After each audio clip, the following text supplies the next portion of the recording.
నాగర్ కర్నూలు జిల్లా కోడేరు మండలం ఎత్తం గ్రామ సమీపంలోని గుట్టపై వెలిసిన రామలింగేశ్వర స్వామి ఆలయానికి భక్తులు పోటెత్తారు. సంక్రాంతి పండుగ పురస్కరించుకొని స్వామివారి ఉత్సవాలు ఘనంగా నిర్వహించారు. ఎత్తం గుట్టపై వెలిసిన రామలింగేశ్వర స్వామి దర్శనం కోసం పెద్ద సాహసం చేయాలి.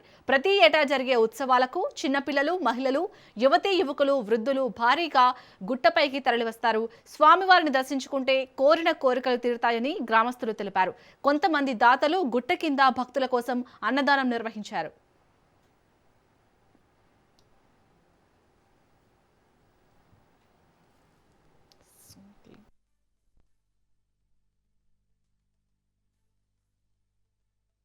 ఇక్కడున్న రామలింగేశ్వర స్వామి చాలా ఫేమస్ టెంపుల్.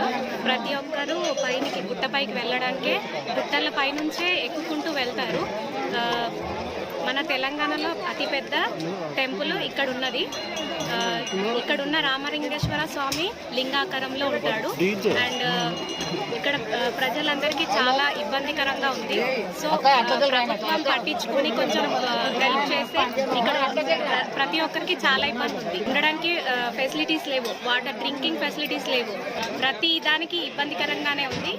జనసేన పార్టీకి వెళ్ళి 6 సంవత్సరాలకు వెళ్ళి అన్నదానం చేస్తుంది. కులమతాలకు అతీతంగా ఏదైతే పవన్ కళ్యాణ్ సార్ సిద్ధాంతం ఉందో ఆ సిద్ధాంతం కట్టుబడి ఉండి ఇక్కడ వచ్చే భక్తులు కానీ వాటర్ సదుపాయం కానివ్వండి, భోజనాల ఏర్పాటు కానివ్వండి, రోడ్ సదుపాయం కొంచెం దృష్టిలో పెట్టుకుని మంత్రి గారి దృష్టికి రోడ్డు సదుపాయాన్ని కొంచెం దృష్టిలో పెట్టుకుని రోడ్ వేయాలని కోరుతున్నాం. పర్యాటక కేంద్రం చేసి ఒక ట్యాంక్ అన్నో, ఒక రూమ్, ఒక షెడ్ ఏర్పాటు చేయాలా. ఇక్కడ భక్తులు చాలా మంది వస్తుంటారు, గుండ్లు చేయించుకుంటారు. స్నానం చేయడానికే బోర్ లేదు. ఇక్కడ మెయిన్ ప్రాబ్లం ఏంటంటే లేడీస్ ఉండరు. లేడీస్కి స్నానం చేయడానికి చాలా బాధ ఉంది. ఇక్కడ స్నానం వెళ్తే పక్కల దగ్గర పోయి వాటర్ అడగాల్సి వస్తుంది.